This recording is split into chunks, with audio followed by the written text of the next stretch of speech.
Баршаңызға сәлем, сіздермен пайдалы кеңестер арнасы. Пияз қабығының пайдасы. Ең алдымен арнама тіркелуді ұмытпаңыз. Пияз қабығының қайнатпасын халық медицинасында көптеген ауруларға қарсы қолданады. Өйткені оның құрамында дәрумендер мен пайдалы элементтер көп. Сондықтан әртүрлі ауруға қарсы белсенді күреседі. Біз сіздердің назарларыңызға пияз қабығы арқылы алдын алуға болатын бір топ ауру тізімін ұсынамыз.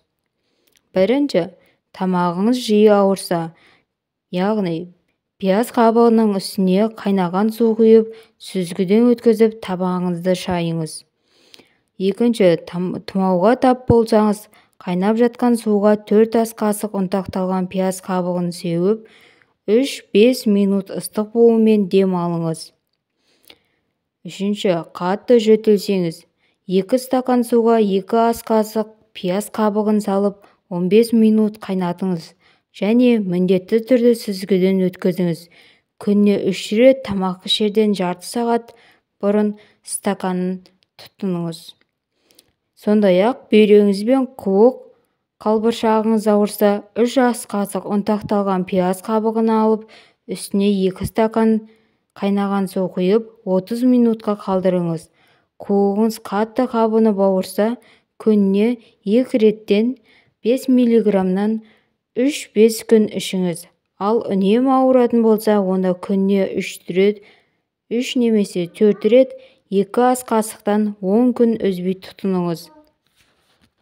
Сондай-ақ пияздың тамыр аурулары мазаңызды алса, яғни 2 ас қасық ұнтақталған пияз қабығына 100 мг қайнаған су құйып, 7 күн күтіңіз.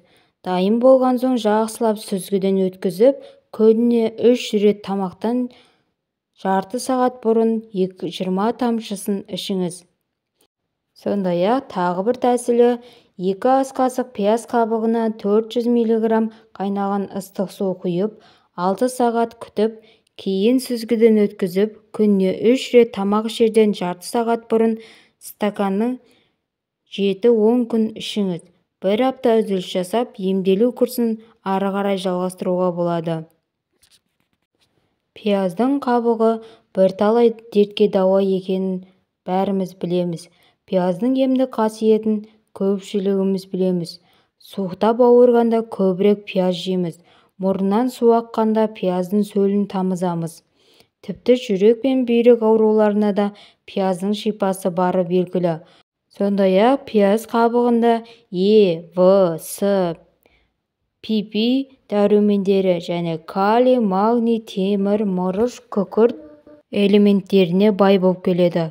Сонымен қатар құрамындағы каротин, кверцетин сынды заттардың арқасында вирусқа, сондай-ақ инфекцияға қарсы күресетін күшке ие болып келеді. Пияздың қабығы терінің саулығын жақсартады әрі жасартады. Жүрек қан тамыр ауруларының алдын алады. Еркектік қуатты арттырады. Иммунитетті нығайтады. Рак ауруымен күреседі. Ағзаны шлактан тазалайды. Аяқ ауруларын емдейді. Сондай-ақ шаршауды басып, қуаттандырады. Ағзаны құрттан арылтады. Ішек жолдарын реттейді. Асқазанның жұмысын жеңілдетеді. Мидың қан тамырларын тазалайды. Қан қысымын қалпына келтіреді. Сондай-ақ қақырықты түсіреді. Несеп жолдарының жұмысын реттейді. Терідегі безеу немесе экзаменнің жазылуына септігін тигізеді. Ендігі сұрақ, қалай емдейді? Жүрек қан тамыр жүйесін қуаттандырады. Қанның ұюын болдырмайды.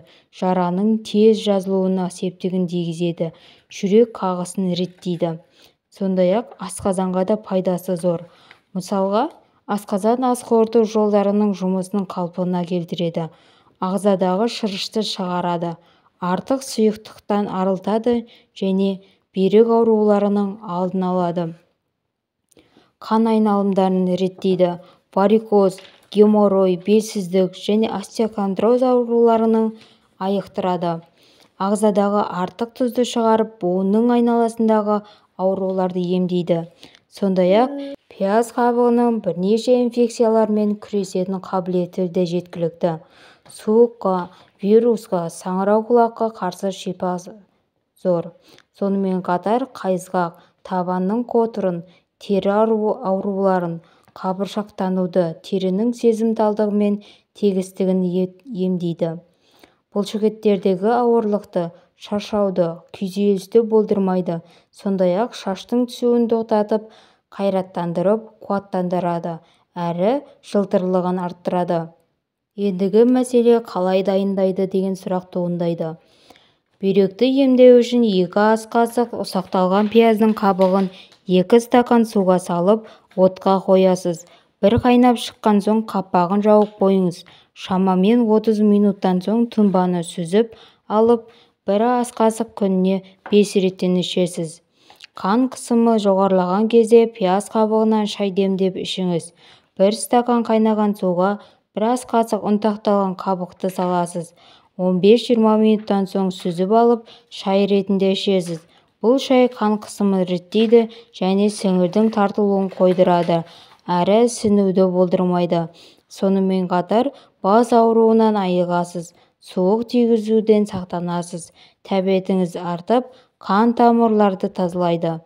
Ал холестериннен құтылып, тамырдың саулығын арттырғыңыз келсе, мына тұнбаны дайындап ішіңіз. Ол үшін 1 ас қасық ұнтақталған қабықты 1 стакан араққа саласыз. 2 аптадай күн тимейтін жерге тұндырып қою қажет. Осы уақыт өткен соң тұнбаны сүзіп алып, 20 тамшы өсімдік майын қосасыз. Дайын болған тұнбаны 2 апта бойы тамақтанудан жарты сағат бұрын қабылдағаныңыз жөн болады. Жүрек ауруын емдеу үшін 2 ас қасық пияздың қабығын, 1 немесе 2 ас қасық бақбақ тамырын және 1 немесе 2 ас қасық мыңжапырақ шөбін араластырыңыз. Оны 1,5 литр қайнаған суға салып тұндырасыз. Шамамен 15-20 минуттан соң сүзіп алып, 150 мг-нан ішетін боласыз. Емді тамақтанудан 1 сағат бұрын қабылдаған жөн болады. Емделу мерзімі 10 күн. Менің бүгін берген ақпаратым сіздің пайдаңызға жарады деген үміттемін. Денсаулық ең басты байлық екенін естен шығармайық, достар.